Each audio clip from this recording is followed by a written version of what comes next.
आगे मैं आपसे बात करने वाला हूं क्रिटिकल थिंकिंग की। क्रिटिकल थिंकिंग, जिसको आमतौर पर लोग कह देते हैं महत्वपूर्ण सोच। महत्वपूर्ण क्यों? क्योंकि इसमें आप हर पहलू के बारे में सोच रहे हैं। जो भी चीज आपने समझी, जो भी चीज आपने देखी, जो भी चीज आपने पढ़ी, उसके बारे में आप जब गहराई से सोचते हैं, उसके हर पहलू के बारे में सोचते हैं, उसकी हर चीज के बारे में मूल्यांकन करते हैं, हर बात के बारे में विचार करते हैं, तार्किकता के साथ एक लॉजिक लगा के, सोची समझी बुद्धि के साथ जब आप सोचते हैं, तो उसको हम क्रिटिकल थिंकिंग बोलते हैं। ये क्रिटिकल थिंकिंग आपको कई चीजों को समझने में मदद करती है और इसके माध्यम से आप एक बेहतर कम्युनिकेटर बन सकते हैं। जब बात क्रिटिकल थिंकिंग की चल रही है तो मूलभूत मान्यताओं, पक्षपात। अब कई बार क्या होता है, जब दो लोगों की कोई बात चल रही है, उनमें से कोई एक अपना प्रियजन है या वो दोनों ही हमारे लिए अनजान है, लेकिन कोई एक हमारी पसंद की बात कर रहा है, दूसरा हमारी पसंद से अलग विपरीत बात कर रहा है, तो हम थोड़ा सा उस व्यक्ति के प्रति ज्यादा बट जाते हैं, या समझ लीजिए उस व्यक्ति के प्रति हमारा ज्यादा झुकाव हो जाता है। इसी को तो पक्षपात कहते हैं।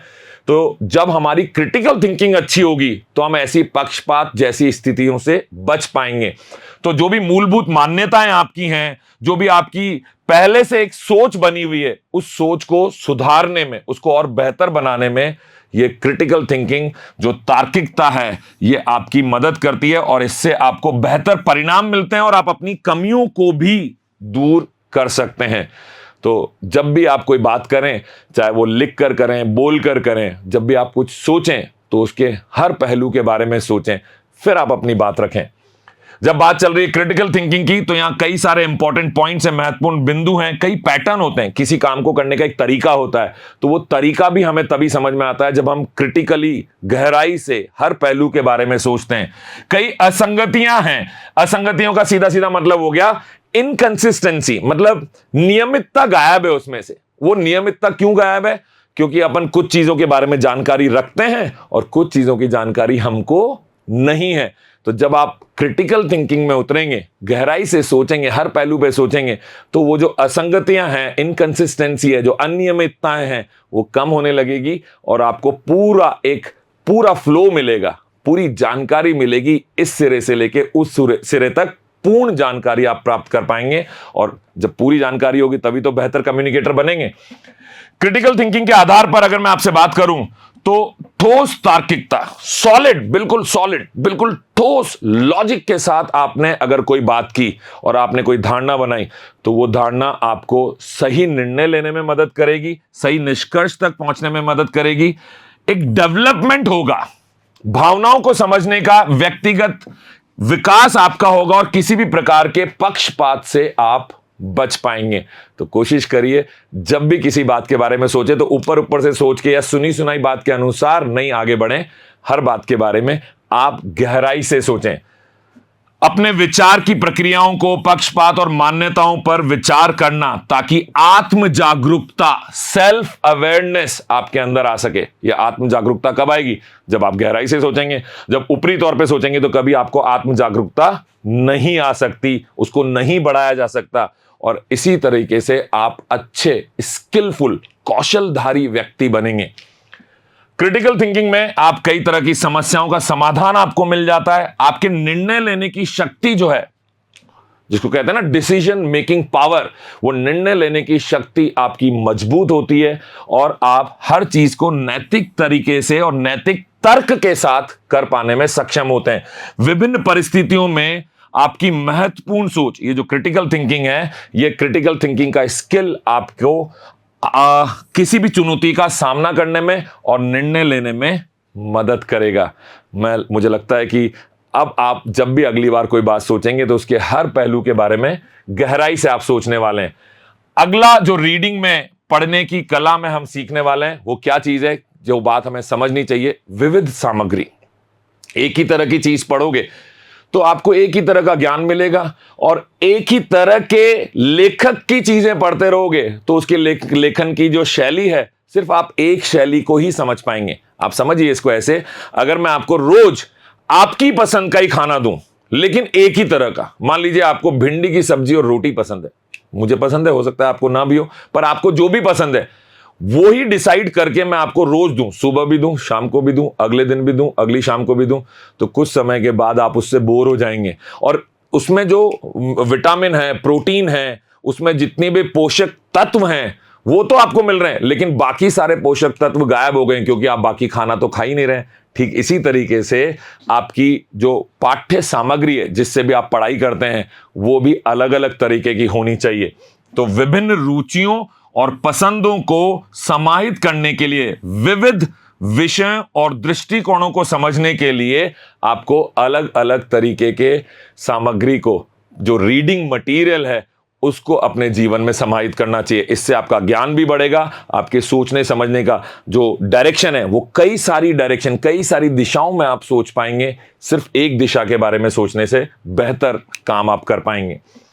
विभिन्न प्लेटफॉर्म पर दर्शकों को जोड़ने के लिए पाठ, दृश्य और मल्टीमीडिया, कई इंटरैक्टिव एलिमेंट्स के साथ हम ऐसा कर सकते हैं। जब भी हमको किसी को रीडिंग के माध्यम से जोड़ना है तो हमको अलग अलग प्लेटफॉर्म के माध्यम से उसको जोड़ना चाहिए, जिससे उसको जो भी पढ़ने के लिए मिल रहा है उसमें अलग तरह का स्वाद हो। जितना स्वाद भिन्न होगा उतने ही अलग अलग तरह के प्रोटीन, विटामिन जैसे खाने में मिलते हैं ना, तो यहां पे भी आपको अलग अलग तरह की जानकारी मिलेगी। जानकारी के तौर पे आप विटामिन ले रहे हैं, समझने की कोशिश करिएगा। ये वैरिड कंटेंट जो है विविध दर्शकों तक पहुंचने में आपकी मदद करता है, आपका उनके साथ इन्वॉल्वमेंट बढ़ाता है, जुड़ाव आपका जो है वो बेहतर बनाता है, और कई विभिन्न भाषाओं में सामग्री प्रदान करने से भी आपको उस कंटेंट को, उस पाठ्य सामग्री को आगे तक पहुंचाने में मदद मिलती है। जब बात चल रही है वैरिड कंटेंट की, तो सबसे खास बात क्या है, हम सबकी संस्कृतियां अलग अलग हैं, हम अलग अलग भौगोलिक स्थानों से जुड़े हुए हैं, हम कई सारे अलग अलग ऐतिहासिक संदर्भों पर बात कर रहे हैं। तो ये जो विविध सामग्री है, इन्हीं से तो आपको इन विविध बातों के बारे में पता चलेगा। अगर आप सिर्फ राजस्थान के बारे में पढ़ते रहेंगे तो आप पंजाब के बारे में कैसे जानेंगे? तो अलग अलग भौगोलिक स्थितियों के बारे में जानना, अलग अलग संस्कृतियों के बारे में जानना, अलग ऐतिहासिक संदर्भों को समझने के लिए आपको अपने पढ़ने में, उस रीडिंग स्किल में अलग अलग तरह की सामग्री को शामिल करना चाहिए। अगर सिर्फ अखबार पढ़ते हैं, आप कहेंगे कि साहब मैं तो रोज पढ़ता हूं, लेकिन क्या अखबार? तो आप अखबार में क्या पढ़ते हैं? खबरें पढ़ते हैं, थोड़ी बहुत जानकारी देश दुनिया की होती है, इससे ज्यादा आपको कुछ नहीं। आपको किताब भी पढ़नी चाहिए, आपको समय समय पे कुछ मैगजीन्स पढ़ने चाहिए, कोई आर्टिकल पढ़ना चाहिए इंटरनेट पे जाके। इससे आपकी जानकारी बढ़ेगी, आपकी वोकैबुलरी बढ़ेगी, आपको नए संदर्भों के बारे में जानकारी होगी, नई संस्कृतियों के बारे में आप सीखेंगे। और जब आपके पास जानकारी अच्छी होगी तभी तो आप बेहतर कम्युनिकेटर बन पाएंगे। जब बात चल रही है विविध सामग्री की, तो विभिन्न आयु समूह, अब सबसे बड़ी बात क्या है, जब हम छोटे थे, मुझे नहीं पता आपने पढ़ी कि नहीं पढ़ी, पर मैंने बड़ी कॉमिक्स पढ़ी हैं, और उन कॉमिक्स में चित्र ज्यादा होते थे, वो विजुअल एलिमेंट्स, दृश्यात्मक तत्व ज्यादा होते थे, और लिखित सामग्री कम होती थी। लेकिन वो दृश्यात्मक तत्व मुझे समझने में उनको बड़ा आनंद आता था, उनको पढ़ने में बड़ा इंटरेस्ट जागता था। लेकिन जब मैं बड़ा हुआ तो मैं ऐसी किताबें पढ़ने लगा जिनमें जानकारी ज्यादा है, दृश्यात्मक तत्व हैं लेकिन पहले के अपेक्षा कम है। तो जो अलग अलग आयु समूह, जब आपकी भी आयु बदलती है, जैसे जैसे हम बड़े हुए तो हमारे इंटरेस्ट बदल गए, हमारी रुचियां बदल गई, उसके अनुसार हमारी पढ़ने की सामग्री भी बदल जाती है। हम कितने पढ़े लिखे हैं, हमारी एजुकेशन कितनी हुई है, हमारी शैक्षिक पृष्ठभूमियां क्या हैं, हमारी स्पेशलाइजेशन क्या है, हमारी विशेषताएं क्या हैं, इनके अनुसार हमारी पढ़ने की सामग्री में बदलाव आता है, और आना भी चाहिए। हमें समय के अनुसार यह बदलाव लाना भी चाहिए, तभी हम बोलेंगे कि आपका स्तर धीरे धीरे बढ़ता जा रहा है। विविध सामग्री में एक समृद्ध और आकर्षक अनुभव प्रदान करने के लिए विभिन्न शैलियों, कई तरह के एलिमेंट्स हैं जो प्रतिबिंबित होते हैं उस बात को कहने के लिए। एक टोन आता है बात को कहने के लिए, बात के कहने का एक अंदाज निकलता है। अगर आप अवधि में कोई सामग्री पढ़ रहे हैं, अगर आप अवधि में पढ़ सकते हैं, और अगर आप राजस्थानी में कुछ पढ़ रहे हैं, पंजाबी में कुछ पढ़ रहे हैं, हो सकता है सब कुछ आप हिंदी या अंग्रेजी में ही पढ़ रहे हैं, लेकिन जब वो अलग अलग पृष्ठभूमियों से आते हैं तो आपकी नॉलेज, आपका ज्ञान जरूर बढ़ता है, और इसकी वजह से आपको कम्युनिकेशन, मतलब संचार करने में मदद मिलती है, आप अच्छे कम्युनिकेटर बनते हैं। आगे मैं बात करने वाला हूं आपसे संदर्भ सामग्री के बारे में, जिसको हम बोलते हैं रेफरेंस मटेरियल। अब ये रेफरेंस मटेरियल कब लिया जाता है? खास तौर से रिसर्च के कामों में। जब कभी भी हमें एक सही तरीके से आगे बढ़ना है तो उसके बारे में पहले कितना अनुसंधान किया गया, कितना रिसर्च, कितनी पढ़ाई की गई, अध्ययन हुआ है, या कितना डिस्कशन हुआ, परामर्श हम लेते हैं, आपस में बातचीत करते हैं। इन सब चीजों के लिए हमें कई सारे दस्तावेज, कई सारी पुस्तकें, लेख और कई सारे स्रोतों की जरूरत पड़ती है, कई सारे मटेरियल्स की जरूरत पड़ती है। उन्हीं को हम बोलते हैं रेफरेंस मटेरियल या संदर्भ सामग्री। एक विशेष विषय या विषय पर तथ्यात्मक जानकारी प्रदान करने वाली सामग्री को ही बोलते हैं संदर्भ सामग्री, रेफरेंस मटेरियल। कहते हैं ना, किस रेफरेंस में बात की जा रही है, कहां से, ये तथ्य कहां से आया। तो फिर कोर्ट में आपने कभी कभी देखा होगा, कहते हैं आज से 10 साल पहले ऐसा एक निर्णय लिया गया था, उसकी निर्णय की कॉपी वो लगा देता है वकील। वो क्या है, एक रेफरेंस मटेरियल है। संदर्भ के उद्देश्यों के लिए अक्सर उपयोग किए जाने वाले ऑनलाइन डेटाबेस एनसाइक्लोपीडिया जिसमें बहुत सारी जानकारी समाहित होती है किसी विशेष विषय के ऊपर। अलग अलग तरह के शब्दकोश और शैक्षिक पत्रिकाएं, ये सब रेफरेंस मटेरियल के तौर पर इस्तेमाल किए जा सकते हैं। जब मैं रेफरेंस मटेरियल की बात कर रहा हूं, मतलब संदर्भ सामग्री की, तो इसका एक मूल स्रोत होता है जो प्राइमरी सोर्स है, जहां से इसकी शुरुआत हुई है। मूल दस्तावेज हो सकते हैं, डॉक्यूमेंट्स जिनको हम बोलते हैं। Hand on experience, hand on information होती है जो एक व्यक्ति विशेष ने किसी दूसरे व्यक्ति को समझाई, सिखाई, उसके ऊपर प्रैक्टिस कराई। तो इस तरह की जो जानकारियां हम एक, इसको कहते हैं ना पीढ़ी दर पीढ़ी, इसी तरीके से स्टेप बाय स्टेप इसको हम आगे भेजते हैं और ये हमारे लिए एक समय के बाद, एक अंतराल के बाद संदर्भ सामग्री में बदल जाते हैं, जो कुछ सालों बाद अनुसंधान के लिए या उसका एक्सप्लेनेशन, विश्लेषण करने के लिए एक सबूत के तौर पे, एक समर्थन के तौर पर काम में लिए जाते हैं।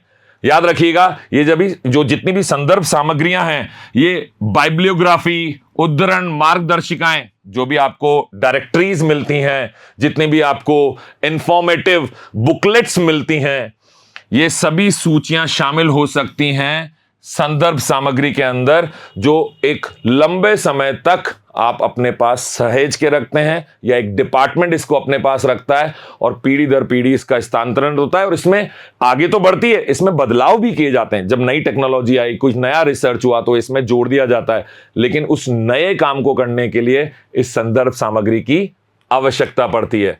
अब हम बात करेंगे सक्रिय कल्पना, मतलब एक्टिव इमेजिनेशन की। ये मेरा सबसे फेवरेट है, पसंद का। क्या, जब कभी भी मैं किसी चीज के बारे में पढ़ता हूं, क्योंकि रीडिंग की बात चल रही है, तो मैंने वो 1 पेज पढ़ा, 2 पेज पढ़ा, उसके बाद मैं थोड़ी देर के लिए किताब को साइड में रखता हूं और जो मैंने पढ़ा उसके बारे में कल्पना करता हूं, सोचता हूं क्या कहना चाह रहा है लेखक यहां पे, या जो भी चीज यहां जानकारी मुझे मिल गई है, इस जानकारी के बारे में मैं गहराई से सोचता हूं। जब मैं परिकल्पनाएं करता हूं तो सबसे बड़ी बात क्या है कि कल्पनाओं की कोई सीमा नहीं है, मैं किसी भी हद तक सोच सकता हूं। और जब मैं किसी भी हद तक सोचता हूं तो उससे जो मेरा अवचेतन मन है ये जागृत होने लगता है, और इस अवचेतन मन में इतनी ताकत है कि ये इम्पॉसिबल को, असंभव को भी संभव बनाने की क्षमता रखता है।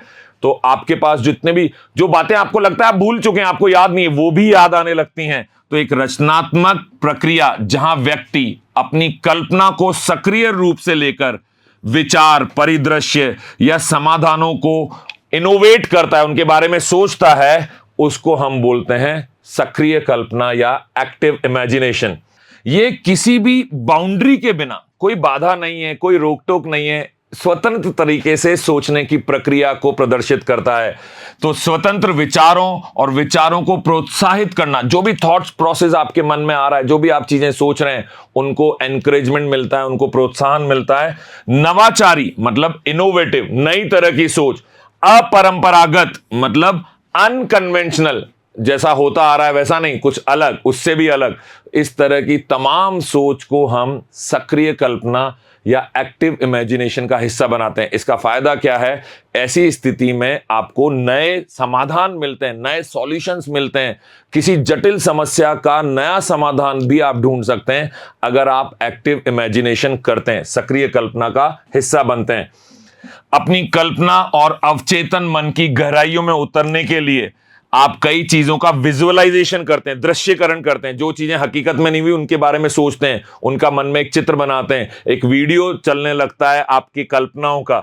और ऐसी कई सारी टेक्निक, ऐसी कई सारी कहानियां, ये सब जो है आपके अवचेतन मन में घर करती हैं, उससे आपका सोचने समझने की शक्ति बढ़ती है, आपका ज्ञान जो है वो बढ़ता है।